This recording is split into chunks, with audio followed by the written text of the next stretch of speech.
Well, good afternoon. I'm Father David. Thank you for joining me today for Disciple Time as we are focusing on the solemnity of the Nativity of Saint John the Baptist. And today is the day we celebrate that in the church, and it's a pretty cool feast day, really.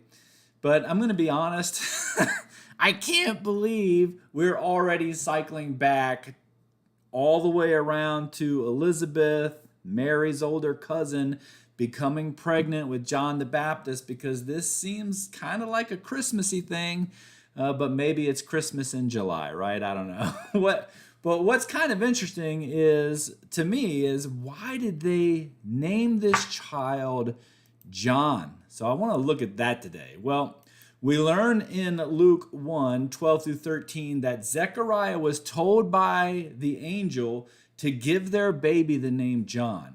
And John in Greek is, ewanen, right? And so there it is. This is an accusative masculine singular noun. And Strong's Concordance says that it is of Hebrew origin, Joannes, which is the name of four Israelites in the Bible.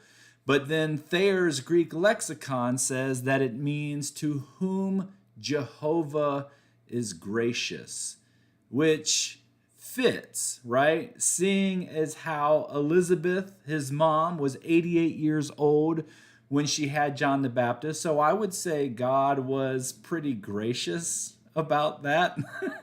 But it actually goes deeper than that, right? This is what I found. No one in Zechariah's family had the name John prior to John. And here's where I went down this fun little rabbit hole because it turns out that Zechariah, which is John the Baptist's father, his name, if you translate it out, means the Lord has remembered. And so if you take that and you add it to John's name, then you get the Lord has remembered to be gracious. And this is kind of an interesting theme that's coming out of the meaning of these two names.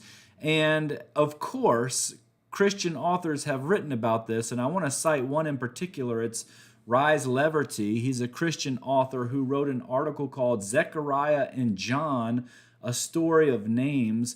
And he said this: John's name declares a new being from God and a new act of God. It is a break with John's father and all his fathers. As the last of the prophets, he is the true pivot of history, heralding the end of the old covenant and the arrival of the new. And with that line of thought, he goes on to talk about how all this points to Christ as that grace of which John was to be the forerunner and witness of. So interesting, right? And as the story unfolds, we learn Elizabeth tells her neighbors who this child is, and then as Zechariah shares with the crowd that John will in fact be called John, we read in Luke 1:65 through 66, then fear came upon all their neighbors, and all these matters were discussed throughout the hill country of Judea. All who heard these things took them to heart, saying, what then would this child be? For surely the hand of the Lord is with him. And so the neighborhood people kind of grasp the significance of this, I think. And it's kind of what we gather is that this child, John, was going to be a marker of something totally new that God was doing as God remembered, right, to be gracious to his people and bring them a Messiah who would be Jesus Christ of Nazareth.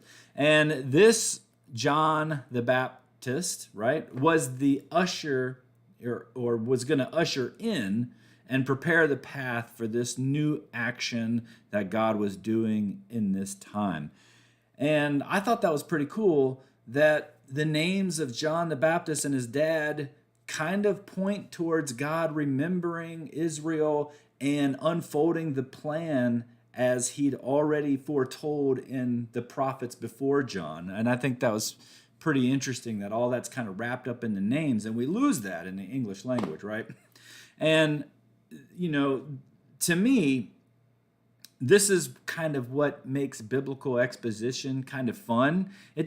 Because there can be lots of different ways to take this and to give it meaning, but I really like this one. And the Bible is so layered. I mean, have you ever thought about what your name means?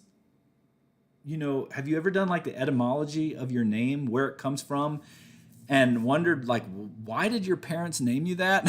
What was the purpose of that? Does it shed any light on the purpose maybe your parents had for you or God? So my name is David, right? And in the Hebrew, this is the interesting thing, because I went down this rabbit hole about my name. In the Hebrew, you have here on the left the Dalet, the Vav, and the Dalet, and David means beloved or favorite. So my name is comprised, like I said there, of those two Dalets joined by the Vav in the middle. And the Vav in Hebrew kind of means and the Dalet is the fourth letter in the Hebrew alphabet, and it corresponds to the Greek letter delta. Now on the right, you'll see the Greek name David, and you see that triangle, that's the delta, that's a capital D. And so the Greek delta in the capital letter uncial is a triangle, and you have what? Two triangles connected in the Star of David. And that's interesting. So the Star of David is made by joining two triangles. And anyway, I kind of went down this fun little rabbit hole, and my question to you is, what does your name mean, right? What does your name mean? My challenge to you this week is to go do some research, right? And find out what your name means and what does it inform? How does it inform you? And I'm going to let that be our application for this week. Something fun and lighthearted. Learn your name. All right. Well, thank you for joining me today for Disciple Time as we've looked at the solemnity of the Nativity of John the Baptist. We'll see you next week.